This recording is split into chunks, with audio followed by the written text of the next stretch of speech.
see if I can get this here.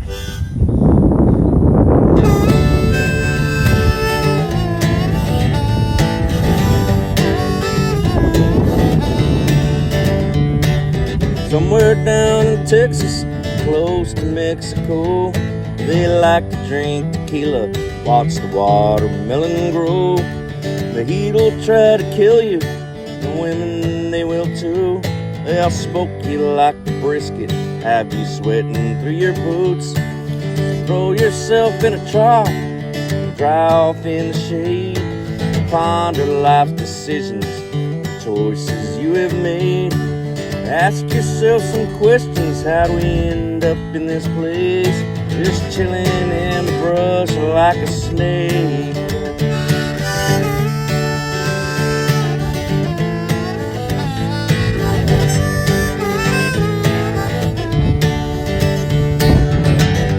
How'd he get here? Where it's going, I don't know. How'd he get here? Living life, telling jokes.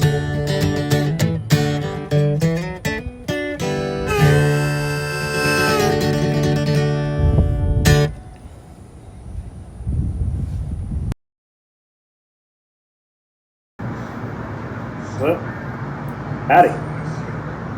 I'm gonna edit this video sometime in the future. And when I do, there's going to be a song in the front. And the man responsible that you hear on that song is sitting right next to me, Mr. Ty Dietz, good friend from South Texas. Good to be here. Yes, sir. Thanks, appreciate you joining me. I know we've been talking about it for a while before there wasn't even a podcast that even existed. And real cool, man. Ty's the man. I shot him an idea. Hey, make this song because I'm gonna pay money to, I guess, license another one for a podcast I may or may not even do. And Ty's the man. He made it happen. And well, he said I'm responsible. He wrote all the words to it. I just put it to music. I think so it was a co-write. A lot of people like to say they got it in the first take, but you actually did. Yeah. I was right out here to the parking lot. The one and done. Yeah.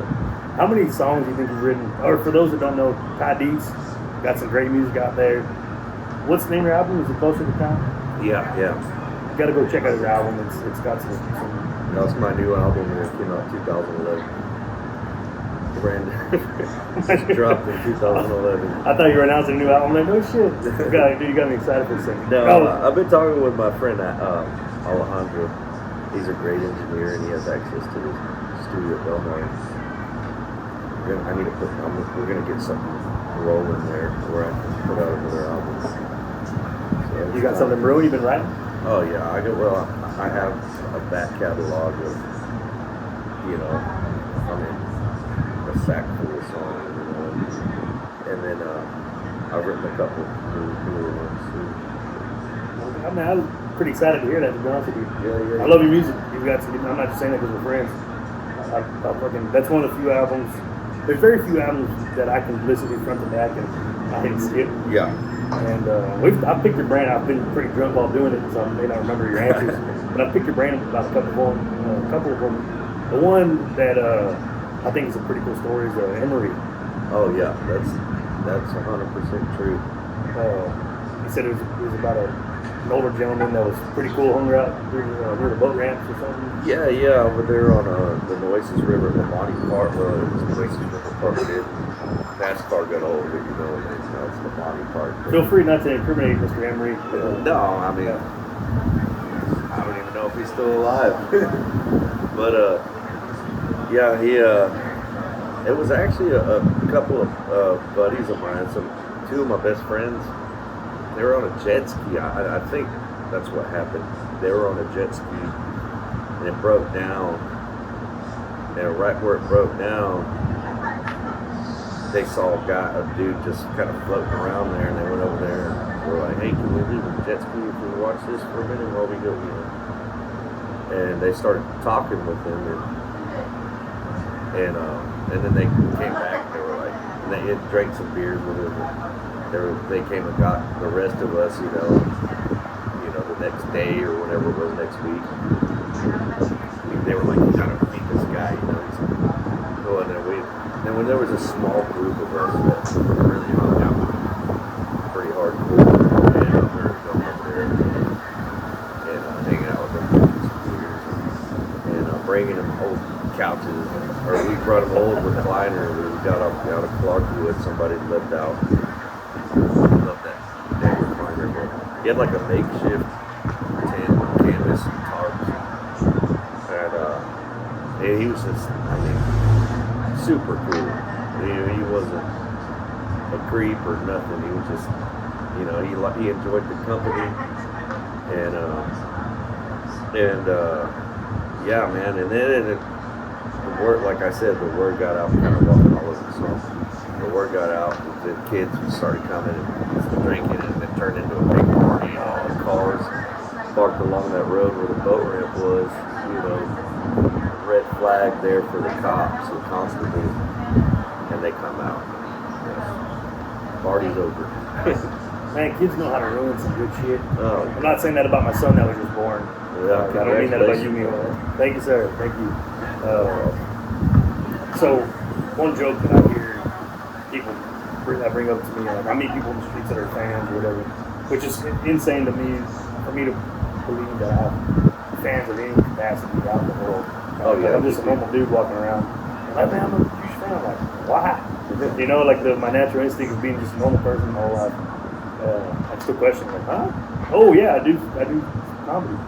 But the one joke that people bring up to me is the Smoking Pigs in Chicago. Oh yeah, that's a. And kind of like what you're talking about with your song, like that's a story you brought to life through your song. I was in Chicago hauling horses, like that legit somewhat happened. You know, and I had a I don't want to say altercation, that's not the right word, but I had interaction. I had an interaction with some people when I was up in Chicago that inspired the joke. It's kind of what happened. And it turned into a joke, but it's a real thing, you know, that kind of played out in my head. I'm like, oh, this will be funny. Yeah, that's how the best ones are written, out of real life shit. Yeah. You know? Which is, I guess, I don't know.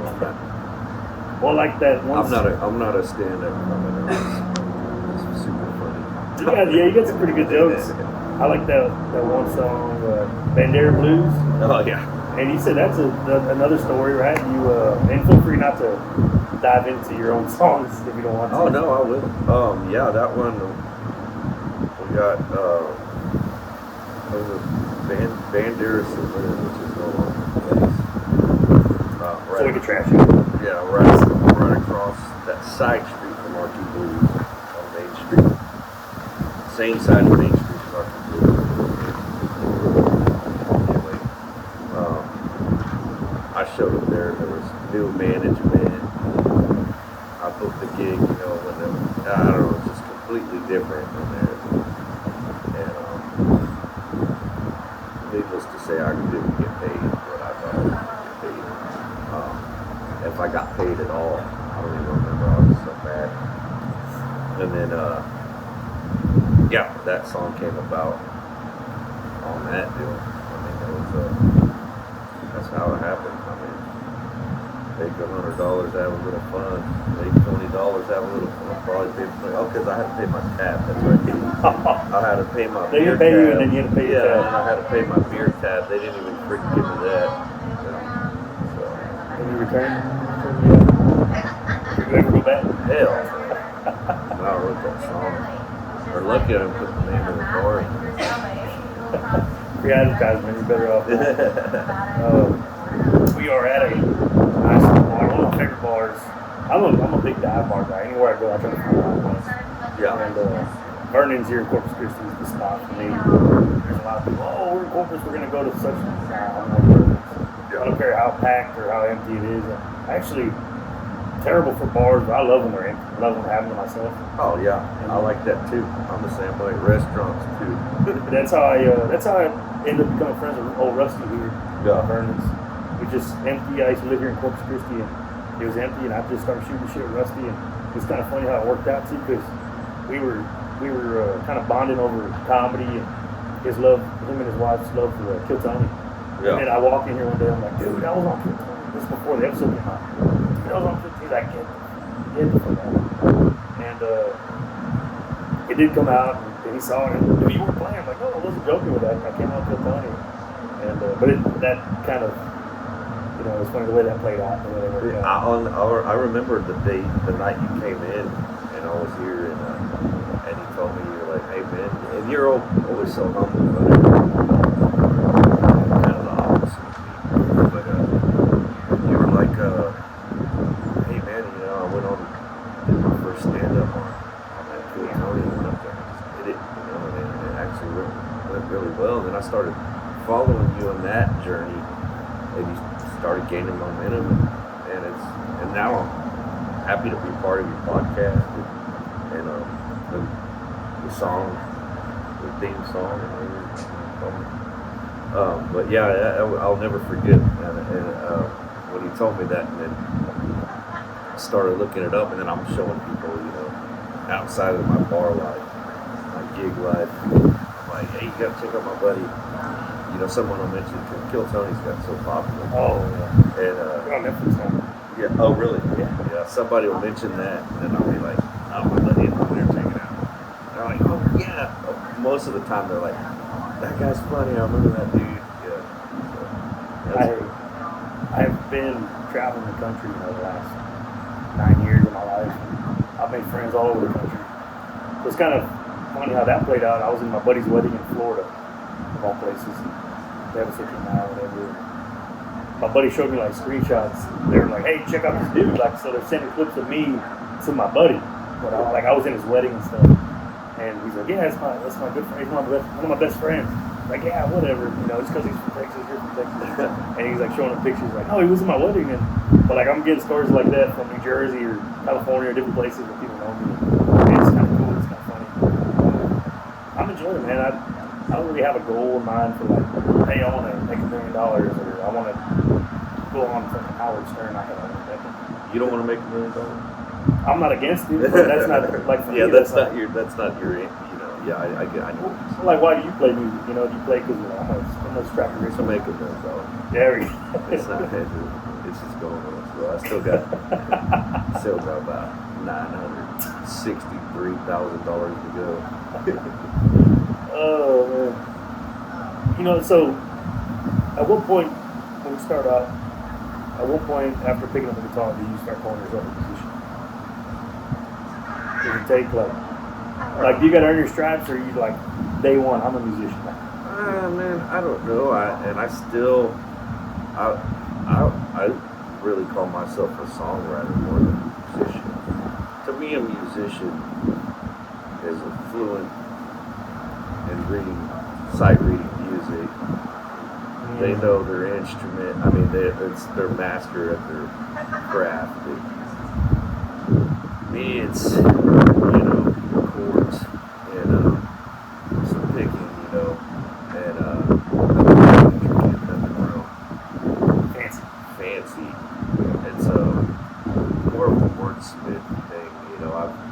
I've tried to hone my skills on putting words together, which I respect that part more, to be honest with you. yeah, the poetry side of it, more than and you have my tongue-in-cheek songs too, where they're not real deep. I mean, I still don't consider myself. I mean, sometimes I'll use the terms and say, yeah, I'm a musician, when I'm talking to somebody that's not in the industry or whatever. But if I'm talking to a fellow songwriter, musician, whatever, I try not to refer to myself as a musician, because you want me to do studio sessions and shit, and I can't do that. That's been a whole. So I have zero musical ability, zero talent musically, and I think it gives me that much more appreciation for any kind of talent, right? And that's one thing I've learned over the years here in musician stock, probably, or artists, whatever you want to call it. Your studio musician versus like people in a band. And like, this is every guitar player's favorite guitar player. He's on everybody's album. And you just nobody knows his name. He's a studio guy. He's the best of the best. And he's in the studio. Yeah, session musicians. Yeah, those guys, session musicians. They even have these. I went to a school telling me they have these ghost players, they call them. And I've never been hardcore into this big studio scene. You know, I mean, I recorded my one and only album at CARLOS, and I interned at Harley, but it was a school at the time. It wasn't really the guts of the industry. But anyway, these ghost players, they'll go in, and like if somebody is sick or on drugs or there's a no-show, they can go in there and listen to their outtakes and get their style and tone down to the T where you can't tell if they can play exactly like it. And they'll go, and they'll you know, record their part, their guitar part or whatever, and you'll never know the difference. They're so good at that. I've never seen it, but that's what he was telling me. I don't know. Kind of reminds me of I've seen clips. I think it's from Hee Haw. What's the name of that show? Right? Yeah, Hee Haw. Was it Hee Haw or Hee Haw? Hee Haw. I think it's Hee Haw. Yeah. There was that guy, Roy something. What's his name? Was it Roy Clark? Freaking. Yeah, you know what I'm talking about. Right? Yeah. There was guys like him that you would see. They're like, hey, do one like John or do one like whatever. He would just go into their style. Yeah. And a bunch of those guys that knew each other. Yeah, I guess it's been around. Merle Haggard did a really good Johnny Cash. Yeah. And like the guitar, the singing, they could just transform their voice. Yeah. They're just playing. Roy Rogers. No. Roy Rogers. What am I thinking? Maybe Roy D. Mercer. No, he just died. You hear about that? Ooh. Roy D. He Mercer. wasn't even real. Oh, the guy that oh, really? Like recently, like a month or two ago. Yeah, what were their names? The from that radio show? I don't know. It's something like in Arkansas or something. Oklahoma. Yeah, it was still trying to think of it. I can't believe I'm it. kind of young. What's the radio again? I don't know. I don't remember the radio station. The Oh, Oklahoma. what is a radio station? Oh, yeah. I'm a bit young. I was born in the 90s. Yeah. We can create one on your You can do a lot of stuff. I made my own website like a week or two ago. Check out CARLOSLOPEZComedy.com. I'm on that now. Yeah. I bought the domain. I bought the domain name Carlos Lopez Comedy without a C on accident. Oh, shit. And I called the company. They were nice enough to switch out Carlos Lopez Comedy to CARLOSLOPEZComedy.com. Oh man, that's comedy in itself. Yeah, I should have kept it. A domain costs like $7 a year or something though. And I'm kind of cheap, but also like knowing stuff that I'm not supposed to know. So I bought the domain name and I figured out how to make my own website. I've been like designing my own website, so I know how to do it. You could have told them like when you were telling people your site, you said it's Carlos Lopez Comedy. Yeah, and but yeah, so all my stuff's on there, and I have it to where you can click everything. Like you can contact me, it goes straight to your email. You can click my Instagram or YouTube page. It's all on there. It's pretty cool. And I have a show coming up next week in Houston. And like if you go to my website, tap the date, and like the ticket pops up. I'm pretty proud of myself. I'm not gonna lie to you because I don't know how to do any of that shit. Move this 100%. Move however you like. It's not gonna. It'll be alright as long as you don't pull it back and forth. Yeah, because I'm looking at you and it's like, Yeah. there we go. That's why I have mine like kind of angled to the side there. Yeah, I'll try not to. Oh, fireworks. We are not far from Leopard Street, Corpus Christi. Fireworks. Oh, we got a new pope. Yeah, so Is that what? The new pulpit? dude, I did a pope joke the other night. Oh, I'll show you the video. I was at I did a spot in Austin on Monday night, and my buddy of mine said, "Hey, you're in town. You want to do a spot?" I'm like, "I'll do 10 minutes." So I go up there, and the guy that opens up the show immediately called some lady in the audience a bitch. She jumped on stage and attacked him. Oh shit. So then the guy hosting, my buddy Matt, hosting the show, goes and wraps her up, because he's like, I don't know what to do with her, but I'm gonna hold her down until somebody that knows what to do gets here. So he's holding on to her. She's like, call me a bitch again. Call me a bitch again. He's like, bitch. This is one of the funniest things I've ever seen. Like there was cables for the mics and speakers all over. She's like, I'm gonna fuck everything up. She starts pulling on shit. I'm like, oh my god. And God dang. I did some new jokes. Those kind of crowds. First of all, nobody paid any money to go see that shit. Yeah. And it's it's behind a bar. So I feel like you have free reign to do whatever you want, you know? Like, I don't feel bad about not going into proven material. That's where you go try some shit out. It's almost like a Michael Myers. And so I did a poke joke. I'm like, I don't remember how I said it exactly. I'm still working on it. Yeah, you know, there's a new pope elected. And he was really surprised when he found out his first words were, you gotta be kidding me. Like now, kid me. I need to fondle a young boy. Didn't go over well.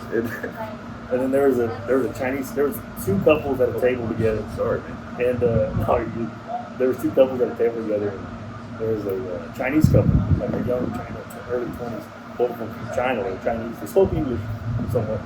And the Chinese chick was like, the female, you're putting me to sleep. I was like, God, I can tell your fucking eyes are shut. I wouldn't say murdered. There was 12 people there. Killed for the 12 people there. And I have zero crowd work under my belt. Like, I don't do crowd work. I'm terrified of crowd work. I do the jokes that I think are going to work to get some laughs. I'm not brave enough to do crowd work yet. That being said, I got a little brave this show, and I started talking shit back, and they look pretty good. And I'm sure somebody's going to be wise and put me in my fucking place one of these days. And I'm going to ignore them like I usually do. When I get heckled during my shows, you know how I handle it? I don't. I just keep going on the serious. There's no arsenal. I'm sure you can done some shit while you're playing between songs. I've gotten pretty good at firing back some wits, you know. Yeah, I mean, you got some funny stuff and a bunch of lines. It depends on how I'm feeling. Sometimes I'm just fucking and I just don't. Sometimes I'm just in a pissy mood and I just freaking pack up and leave. That doesn't happen all the time. It's not a common thing, but I've been known. I've seen the variables. I saw you slap the shit out of the guy one time. Oh yeah. And then everybody's there to be slapping. And then I've seen you fucking happy as can be. You broke off from the crowd area that one time. You're like, I've never played that before. Yeah. And we've been some pretty good times. You're always, from what I understand, you're always in a good mood. Oh yeah. Sometimes I'm just I run myself ragged, and sometimes I come over here and I'm just not in it. And then people get on my nerves and I just go over it.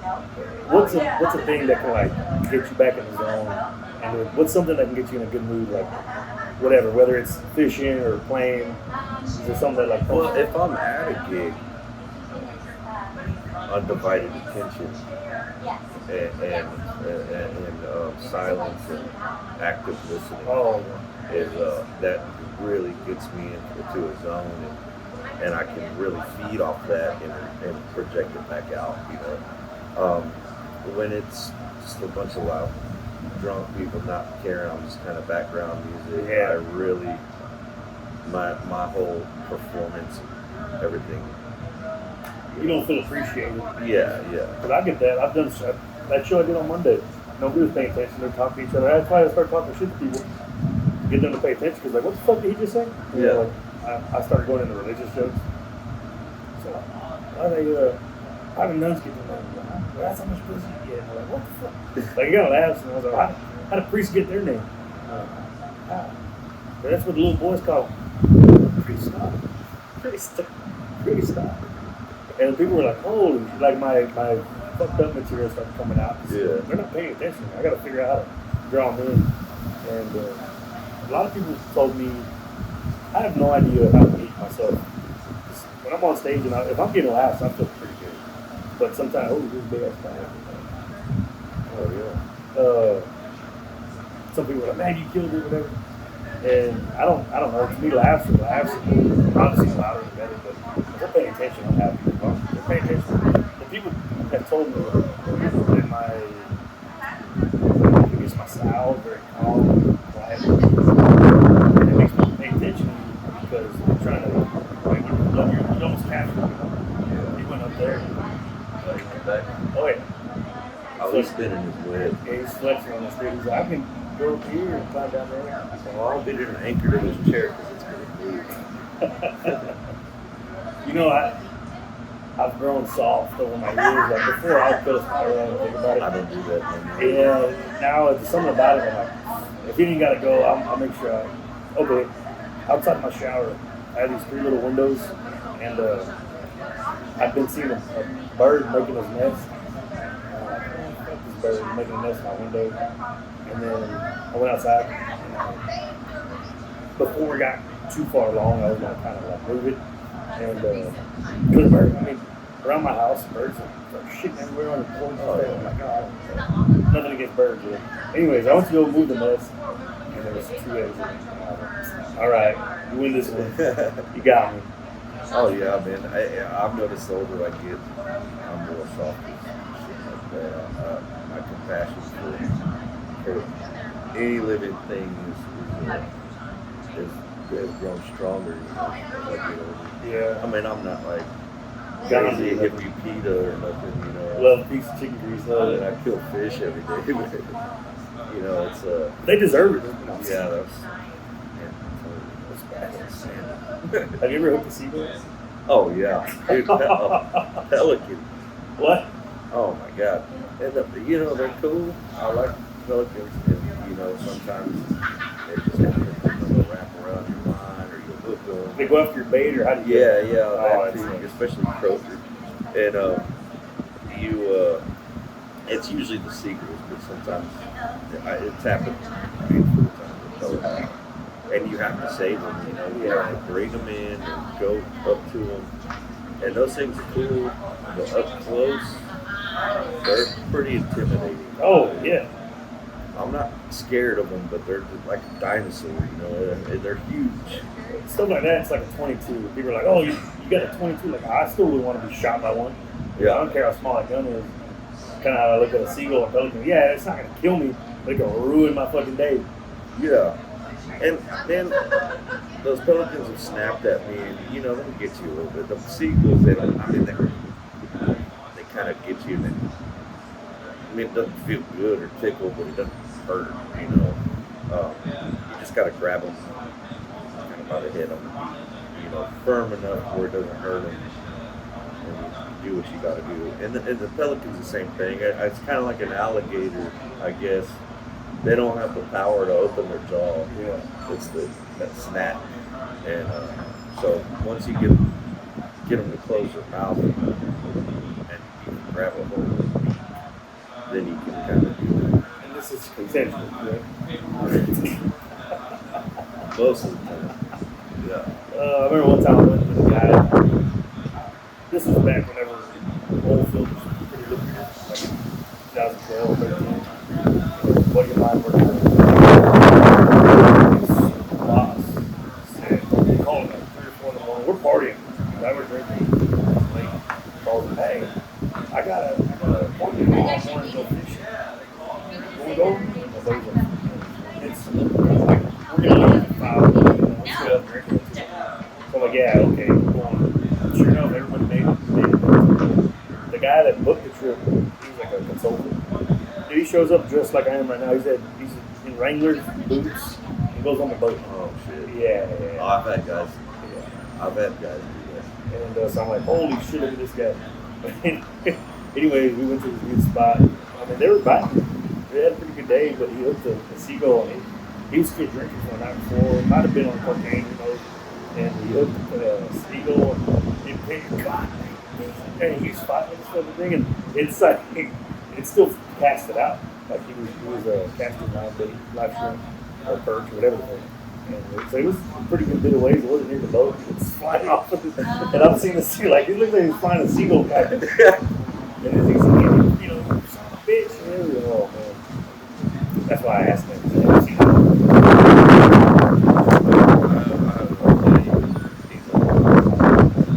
Late 70s Vietnam vet, old timer. One of my best friends, loved to death. He caught a seagull. We were fishing together. He caught a seagull and he just brought it in and ripped the head off. Started fishing. We got the hook and ripped the head off. I was like, dude, really?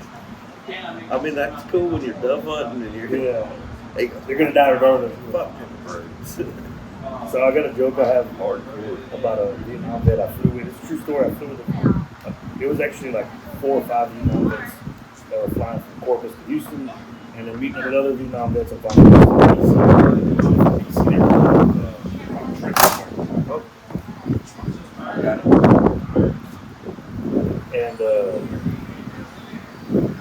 And so I'm sitting right next to this dude.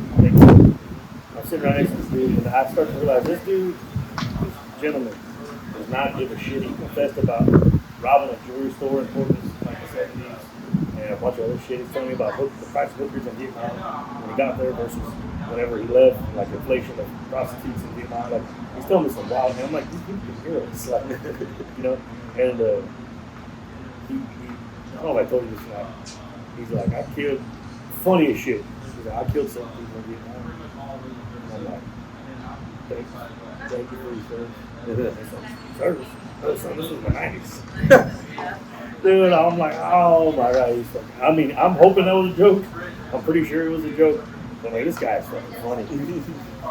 And I've been trying to work a joke out with him. It's not flowing very well, but if there's a joke there, that's a joke right there. I mean, that part. Oh, son, this was the 90s. Yeah. It just punched.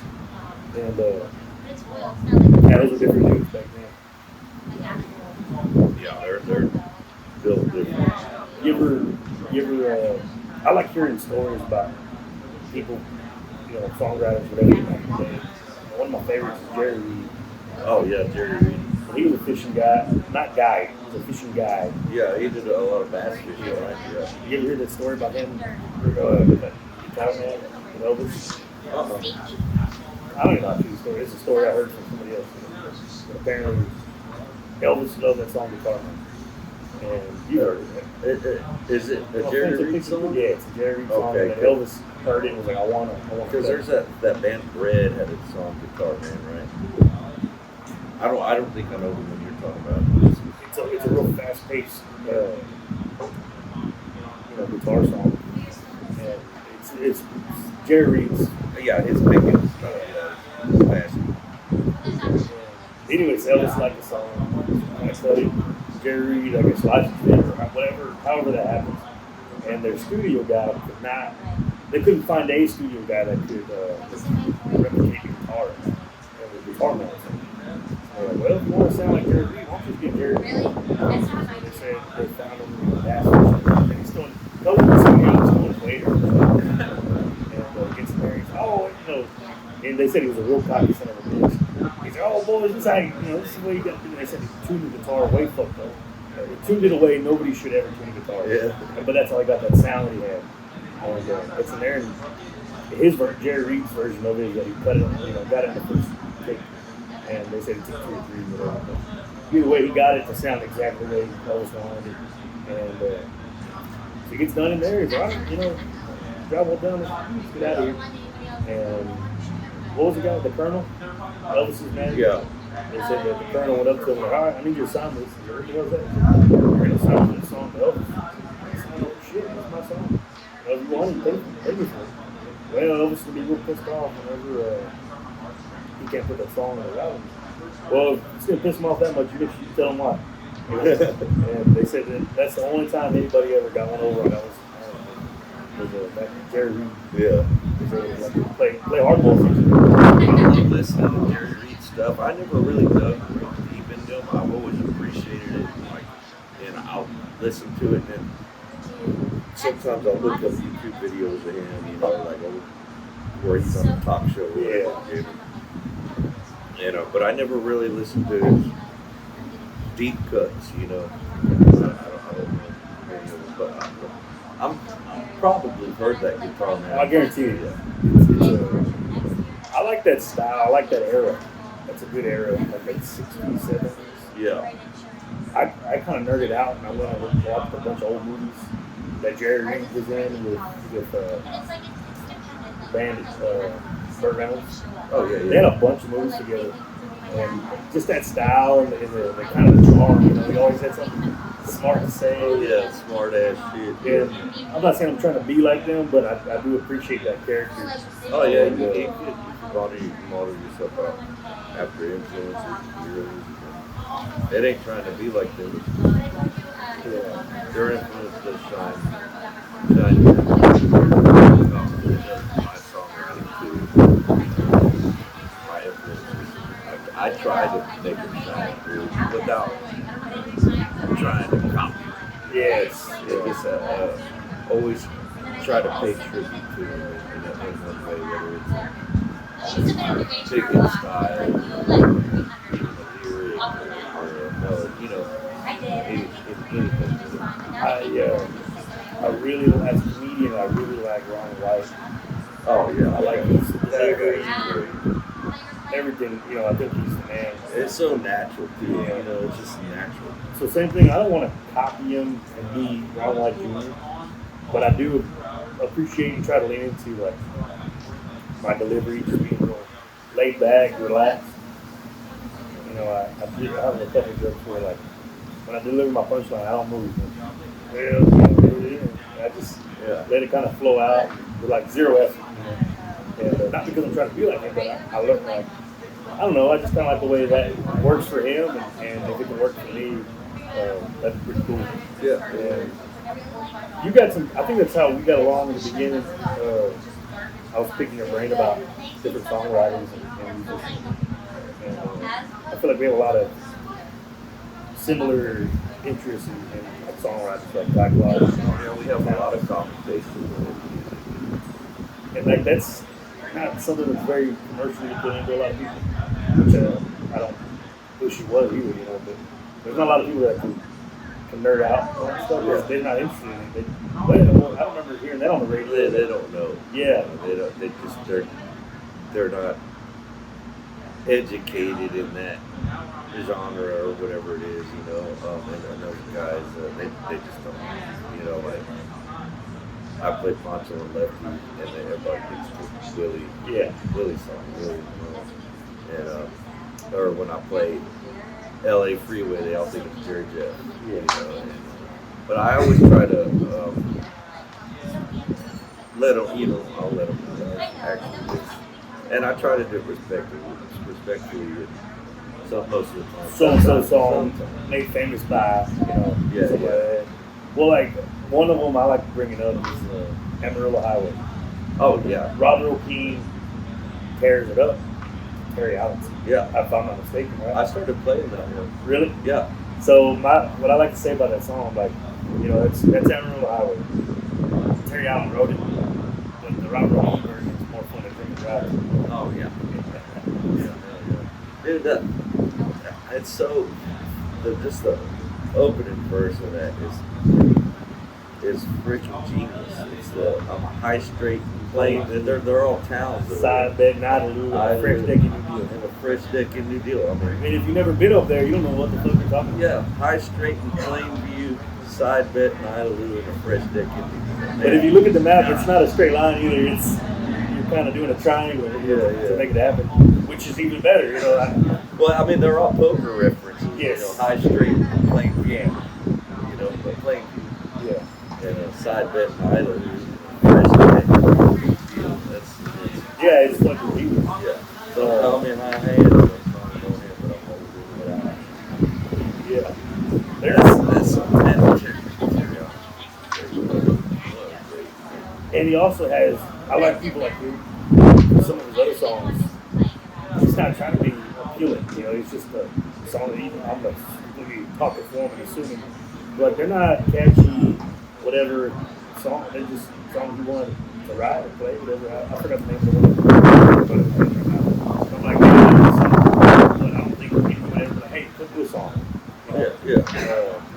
And that's all, the shit like that is all I listen to. Yeah. That's why, and I don't have anything against like the newer guys, I just don't listen to them. I'm stuck on the Terry Allens and the John Pryans and Towns, and Guy Clark, Todd Snyder, even Ace Carl, he's in there with his Ray Hubbard and all that.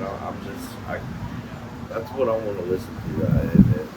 It's never going to be redone. And it's just, in my opinion, that was the best songwriting that ever was. And like Steve Earle says on that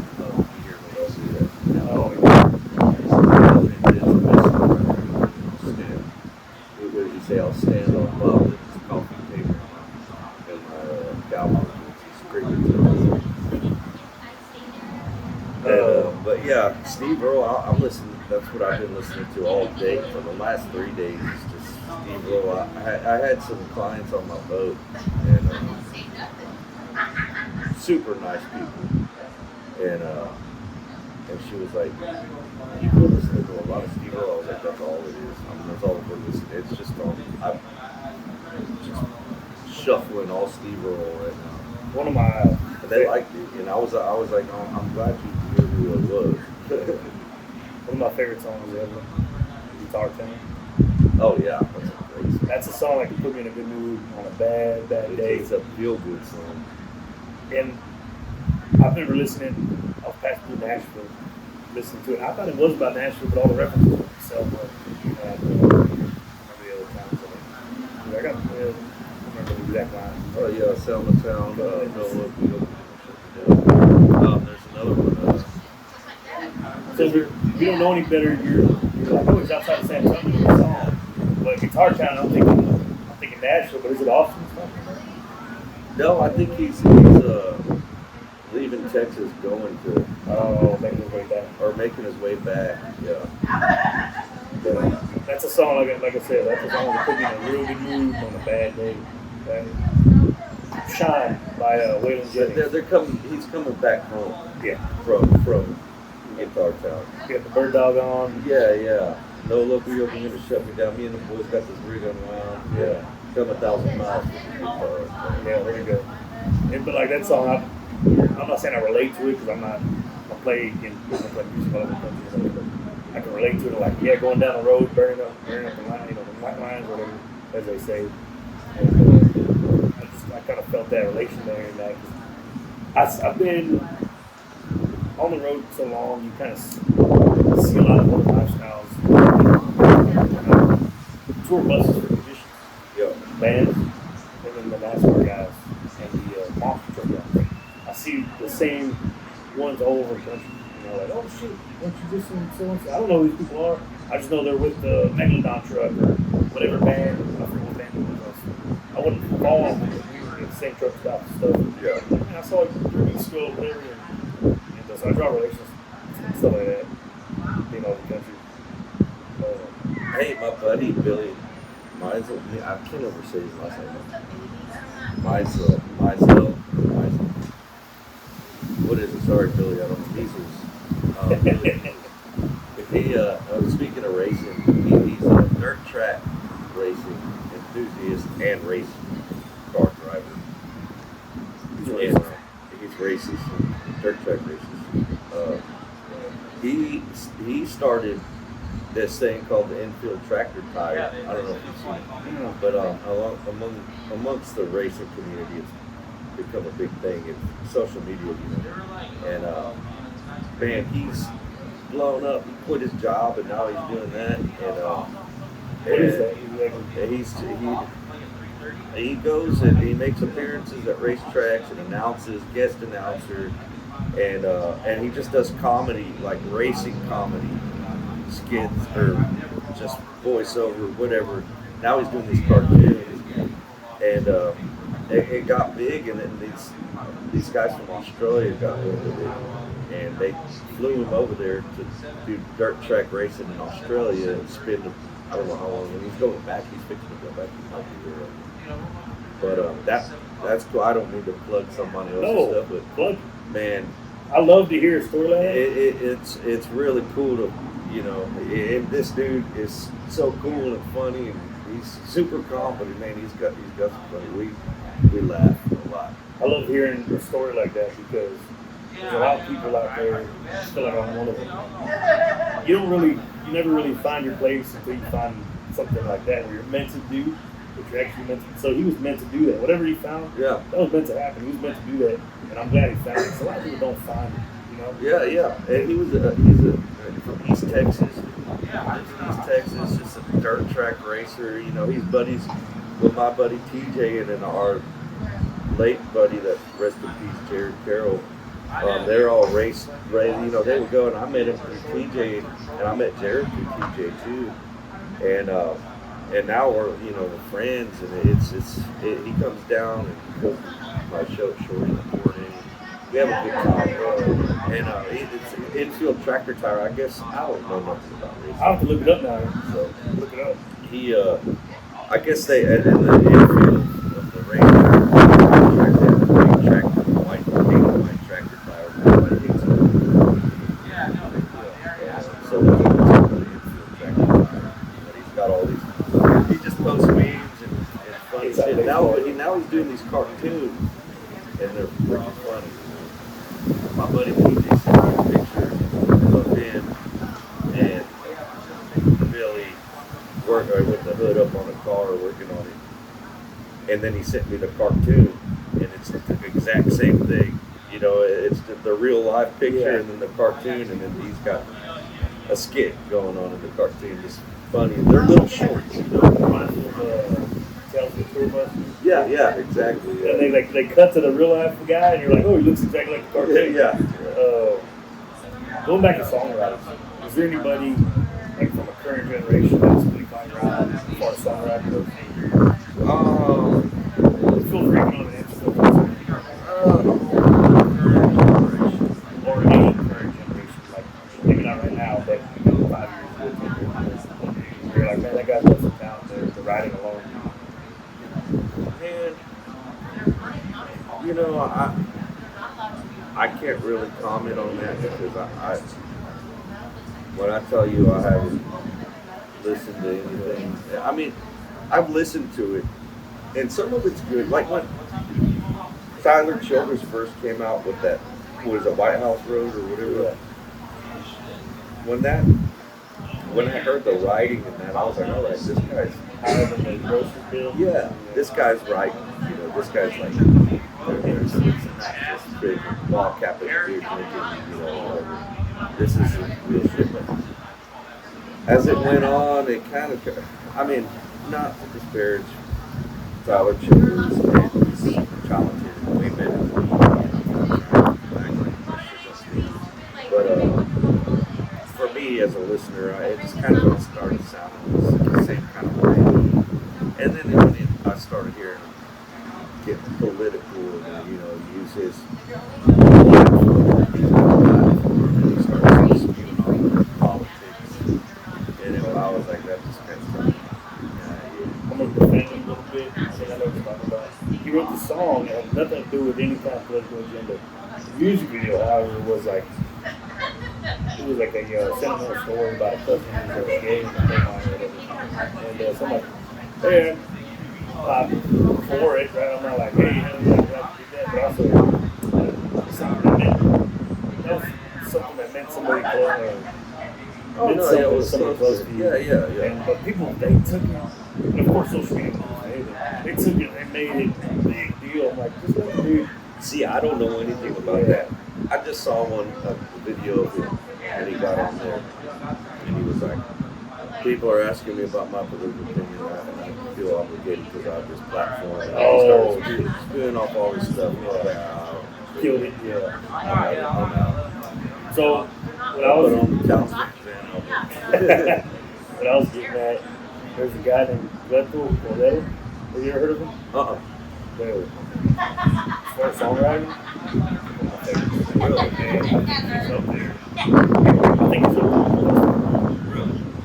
He's with a band. He's with two bands. He's with Flatman Cavalry. Oh, okay. Yeah, I've heard of them, and I've had a lot of people tell me that I need to listen to them, and I've heard some of their stuff, and I'm not liking it. And then he's with a band called Panhandle, which is like a highwayman. Okay. I don't know if you Like a super group. kind of. Yeah, depending on who you ask.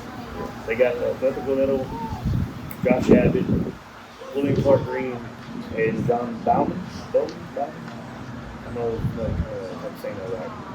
I believe that's his fourth name. They jam out. Yeah. They got some, but Hypothetical, very humble dude. That's the name of one of their albums.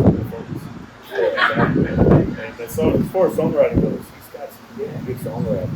And there's people that will like pick apart his songs and like, of course, and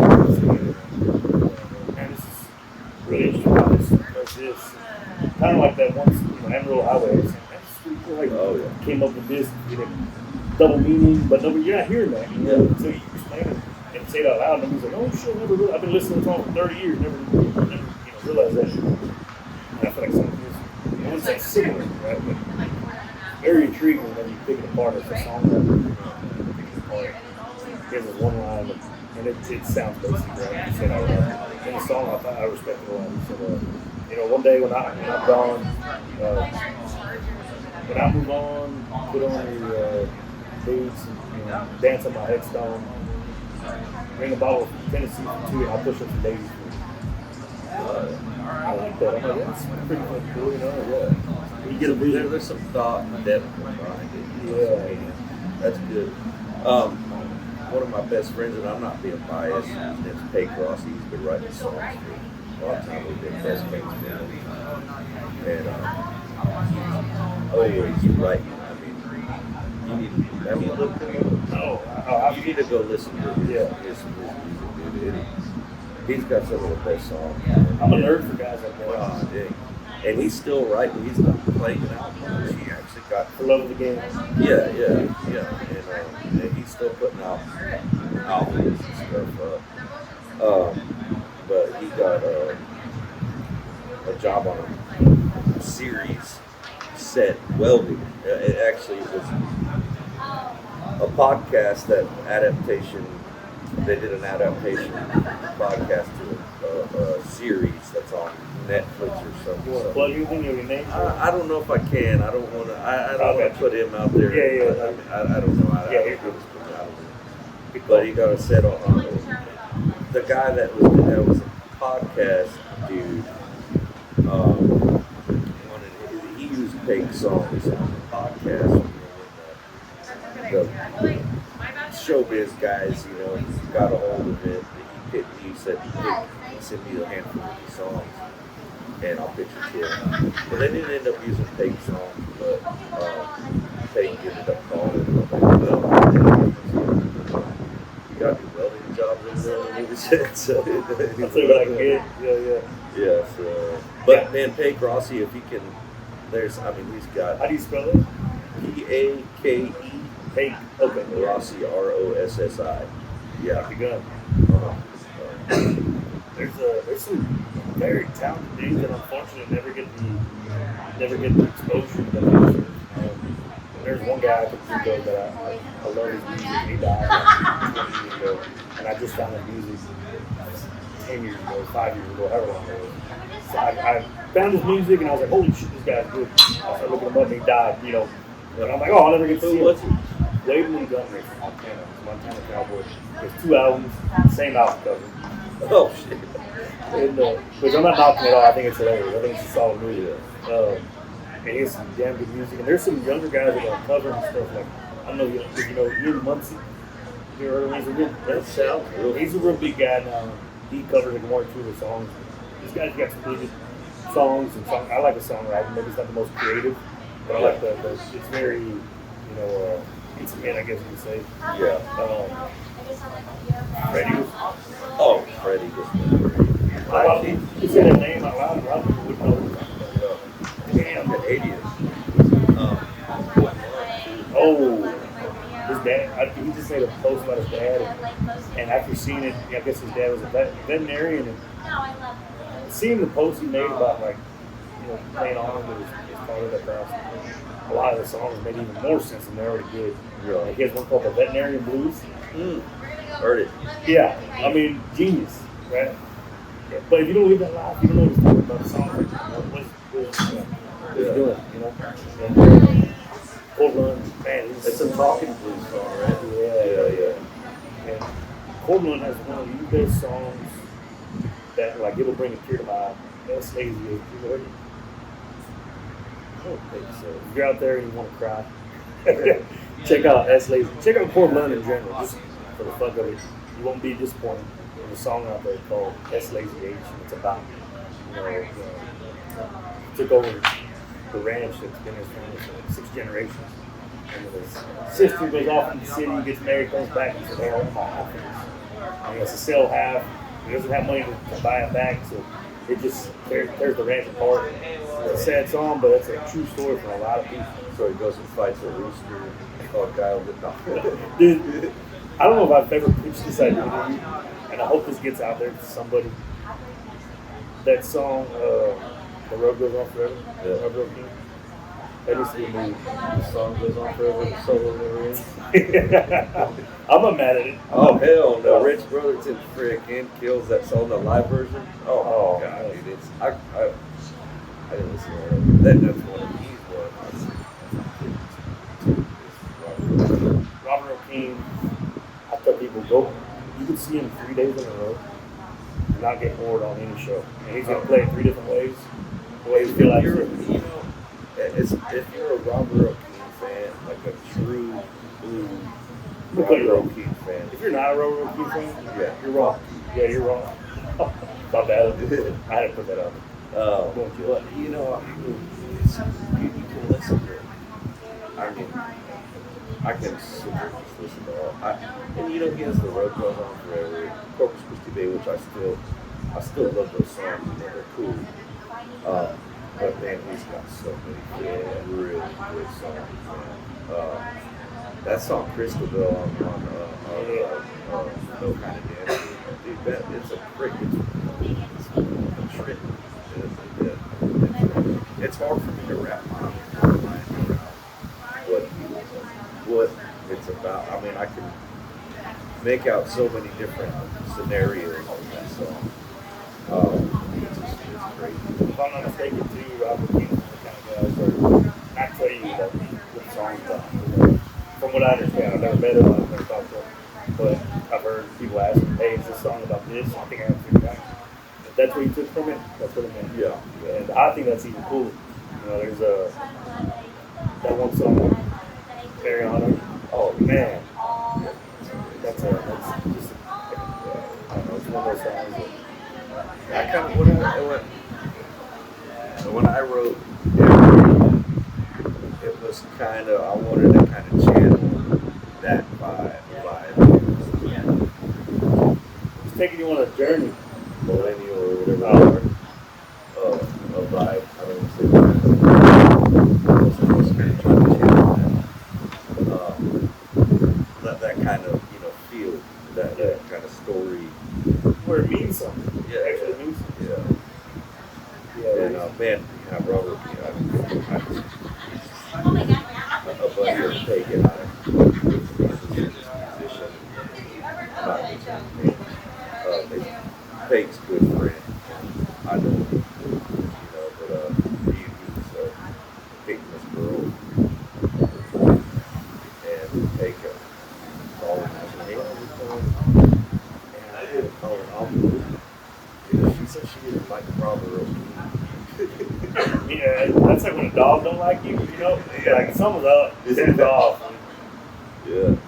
I was at a farm one time. There was this guy that was, I wouldn't say he worked with me or nothing. There was a guy in the area of my business, and something was off. Like, I always got a weird vibe from the dude. And we had a farm one day and a dog attacked him. Like, all right. Yeah. Something's off. I don't feel bad for judging him. I just don't like this dude. I'll never say that, hey, I don't like you. Right? Just, there's no point. And then one day, that dog attacked him. Dog's nice to everybody else. That dog's nice to everybody else. A dog attacks you, you're a bad guy. You attack a dog, you're a bad guy. You can't freaking win. Yeah. You ever been attacked by a dog? Yeah. See, that's what I'm saying. Good dude. I've never been attacked by a dog. I was shot at before that. No, I love dogs. And you know, you can kind of feel. I mean, you can feel their energy too. Like, you know, if they're by their owner and you get close to them, you can kind of feel that they're a protective dog of their owner. And in fact, if you're right there, you don't want to make, you don't want to go there because that's their job. Yeah. You know, and you're making sudden movements. It doesn't matter how good of a person you are. They think you're going to hurt their owner. They're going to attack you. So you kind of got to read it. We'll see what's up with it. You know, you kind of get the vibes like, oh, we're good. I'm gonna straight with this. Yeah, but like a dog, just a dog running around or whatever. Come here, buddy. Yeah, you come here. And, I mean, every time they're cool. I've been called a lot of names. I got accused one time of not liking dogs. That's when it bothered me the most. Like, whoa. Let's set the story straight right here, right now. It's not the case. I'm an animal guy. I love animals. You know, I've been around horses all my life. I've been off the horses. That's part of my life. I love animals. All kinds.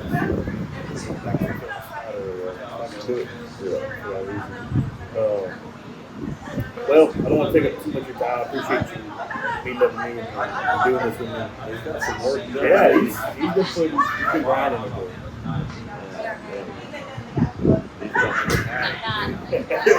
Yeah, every day. About 30 minutes.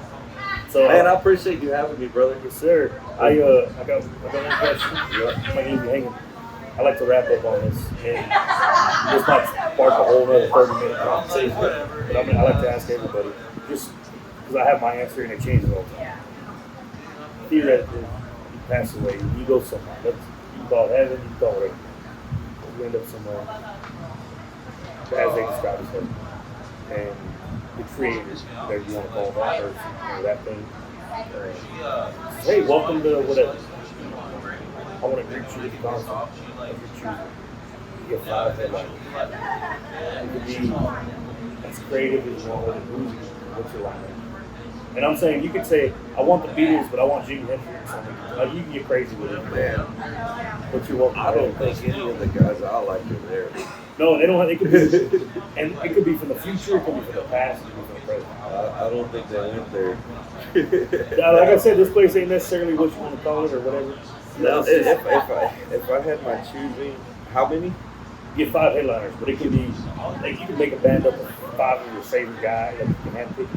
Get as crazy as you want. I like it when it gets set. I think it's kind of wild, a little out of hand. I mean, it would be my guys.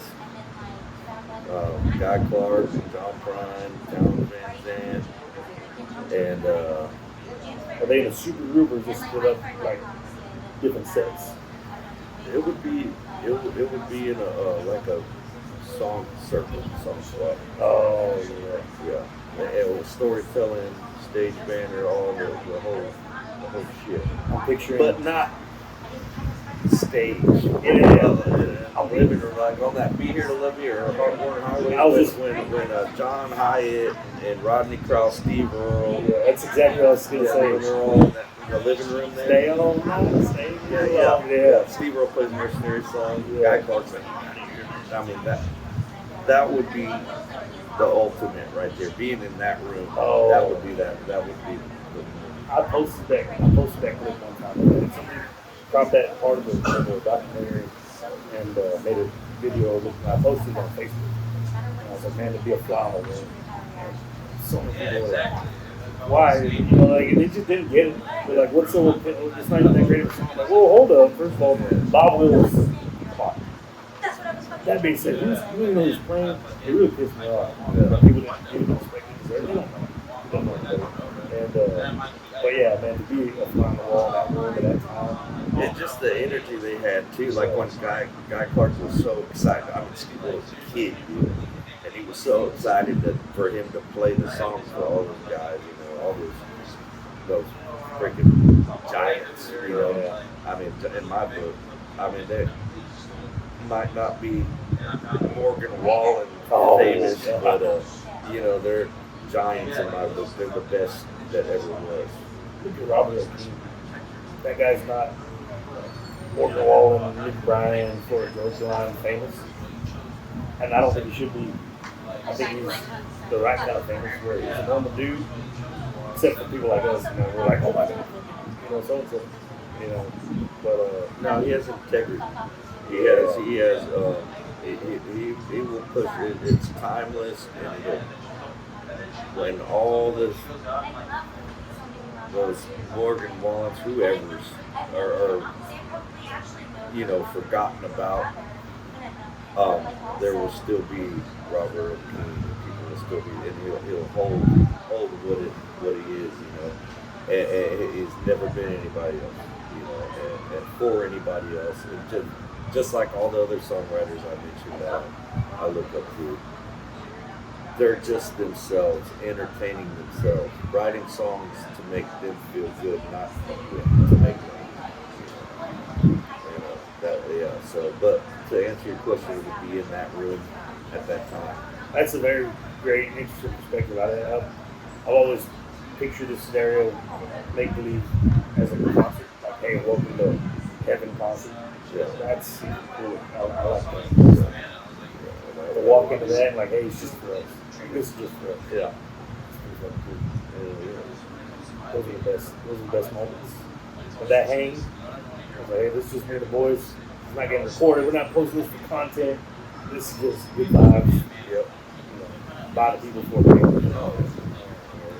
Anyways, that's all I like to wrap up. This is my music nerd. Well, let's go play some music. You can play some music. I'll listen to it. I ain't playing shit. Well, you just request shit. You always request good shit. Carlos, thank you, man. Thank you, Congratulations on your baby. Oh, thank you. It's a boy? It's a boy, yeah, young boy. So his name is Jackson Walker.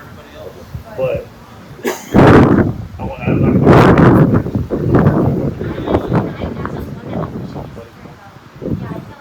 like I did to my buddy Maverick, but what's his name? I was like, Jackson Maverick.